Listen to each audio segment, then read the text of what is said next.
Like, I think if Amo was going to die, he was going to die by Ender or not die at all. Right. Okay, you with the brown sleeve, yeah. Okay. You with the owl things on your head. Oh, wait, okay. If they're going to do the second book on Spirit, do you think Princess Yue will be back? Oh! That is a very good question. I think she might, because really spirits don't go away, so maybe she might just pop up. Is she the one that or they was might actually snowy? have a different spirit. Oh, I love her. Maybe they captured. Yeah, you. Yeah. Yeah. I like the part where it's like, Yeah. mushrooms, family mushrooms, maybe it's family. Remember that part? Oh, she want a hug.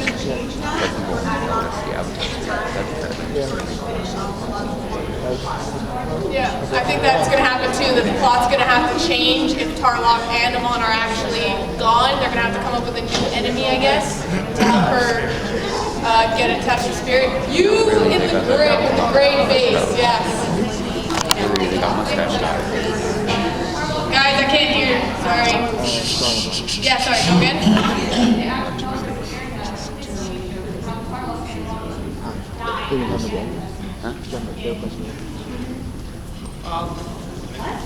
Can you repeat that one more time? I'm sorry. Just yell it. Or if you like, come up and you can use Yeah. the microphone, please. How do you think they got away with ending Tarlok and the story when they did gigantic explosion? Michael Bay. Michael Bay. Went with a murder-suicide on a kid's show. Yeah. Well, I won't go into that topic, but there are many TV shows that have new things. Extreme Ghostbusters episode 2, about 10 guys can seconds. file in on that Those side. who've watched it, you'll know what I'm talking about. I think it's just a fact of the series maturity. Though it's made for kids, it could be done like how the Japan does it. Not be for exactly for kids. It could be literally straddling that 13 line that only comes across with the PG. Also want to know that's a nice little homage to actually see somebody physically die in the series, because they've always avoided that topic, especially in season 3 when Katara's slashing all those air balloons, and you see those firebenders drop, and you know they can't fly, but they just see them drop out of the sky. Sorry, real quick. If you guys actually do have a seat still available beside you, can you guys put your hands up for all the people that are standing? If you guys see a hand, please go and fill into a seat so you guys aren't standing for the rest of the half an hour that we're here. There's a lot of seats. And if you're with a friend, there's a lot of double seats in the front. Thank you. You want to take it? I'll take it. Make some attempt to share. Are we starting another question now? Do you have one? Do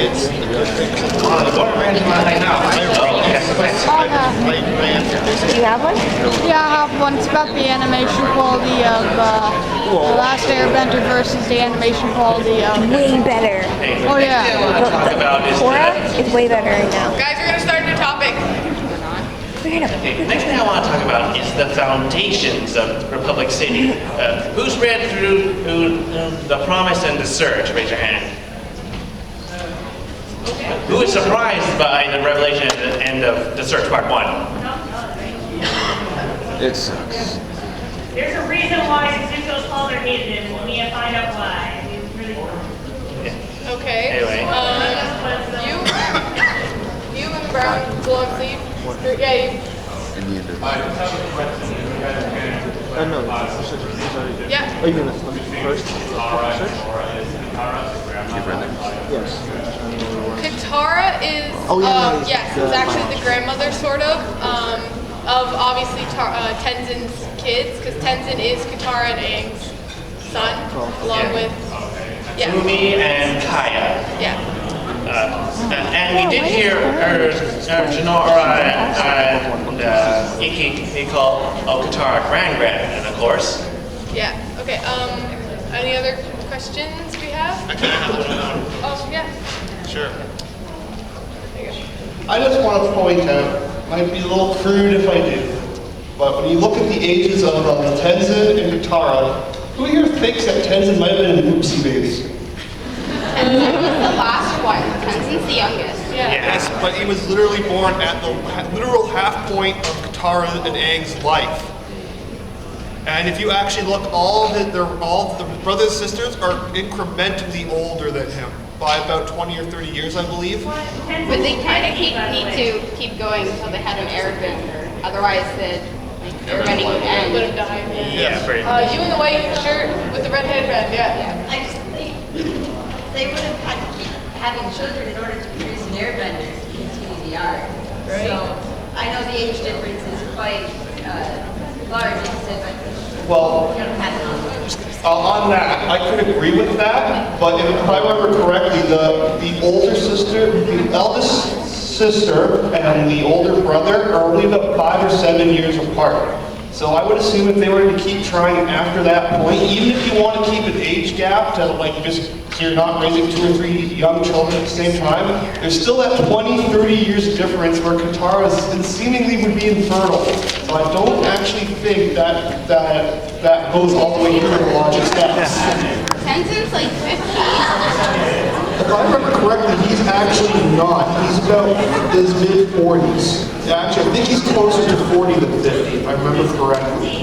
But I don't have my numbers offhand. All right, sure. You in the front.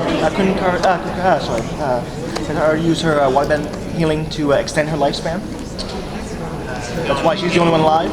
Is this Katara, are you saying talking about Katara using waterbending to increase her lifespan? Yes, that's actually very probable. Aang could have probably done similar techniques, but again, as we all know, the ice barrier that he made when he ran away in the Avatar state, that preserved him for 100 years, greatly decreased his life expectancy.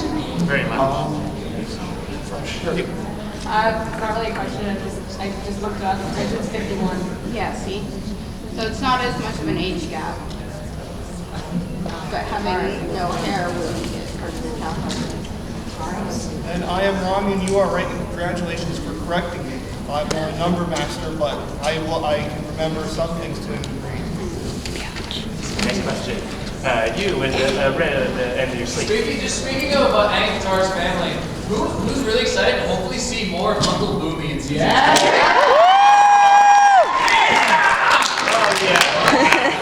You're timing a race for all the airbenders in the next book. Next one. Okay, you in the blue sweater.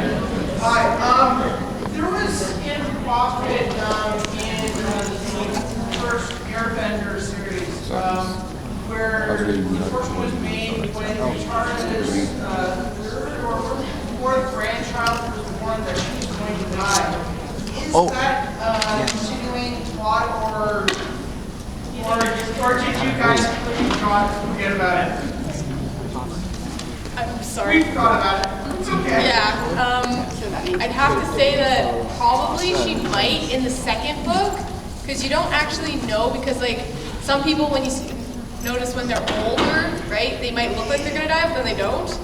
So maybe that might happen with Katara, because like if you notice she's like lived longer than all of her friends, her family, and yeah, right. So you with the paw. What was the best battle in the Legend of Korra the first season? What happened? Are we counting also pro bending? Yeah. Okay, so the question was, what was the best battle in the Legend of Korra? And yes, we are including pro bending as well. Yeah, you. Good question. Good question. Loved Good question. When they were, like on the roof I finally answered a decent, good question. Like, so they got to fight with the eagless and like Rob. I thought that was like a beautifully done God, episode. I don't go to these things. I also like that episode Good thing as well, good thing mostly we did come. because when Korra was falling, Lin gave up the Equalist just to catch Korra, which I thought was a good break for friendship between them. Yeah, I really loved when the air baby saved Lin. Yes. That was just adorable. One Piece costume person. Best way to take a video